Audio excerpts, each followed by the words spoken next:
Kisah bocah terpaksa putus sekolah, cari uang gantikan ibu yang sakit, pulang jualan langsung ngaji.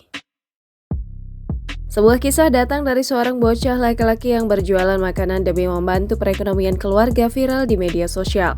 Demi membantu perekonomian keluarga, bocah ini rela berkeliling mengitari jalanan untuk menjualkan makanan yang dibawanya. Video bocah tersebut bermula dibagikan oleh akun TikTok @lollipop dan kembali diunggah oleh akun Instagram @kepoin_trending. Terlihat seorang bocah tengah duduk menawarkan jualannya kepada sang perekam video. Banyak dari makanan yang dijualnya mulai dari gorengan, makanan ringan, hingga makanan berat yang dibawanya setiap hari. Kepada perekam video, bocah bernama Dimas ini mengaku bahwa ia berjualan setiap hari. Namun ia menambahkan jika hari Sabtu dan Minggu libur.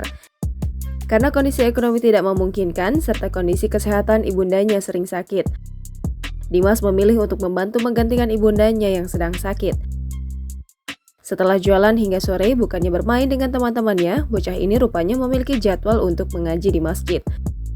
Sayangnya di tengah kegiatan berjualan membantu orang tua, bocah ini harus rela putus sekolah. Namun Dimas memiliki harapan tinggi untuk mengenyam pendidikan tinggi. Dalam video tersebut terlihat bocah berbadan kecil ini memikul 3 buah tas berisi banyak makanan yang dijualnya, serta menenteng wadah besar yang tak lain berisi gorengan pisang aroma. Dalam keterangan video itu pula tertulis sebuah kalimat agar masyarakat termotivasi saat mengalami kondisi menyerah karena keadaan melihat kisah Dimas. Hingga video ini diunggah sudah menyita perhatian publik dan mendapat 1.000 lebih likes dan ramai warganet berkomentar. Bahkan tak sedikit yang merasa terenyuh dengan kisah inspiratif Dimas yang membantu perekonomian keluarganya.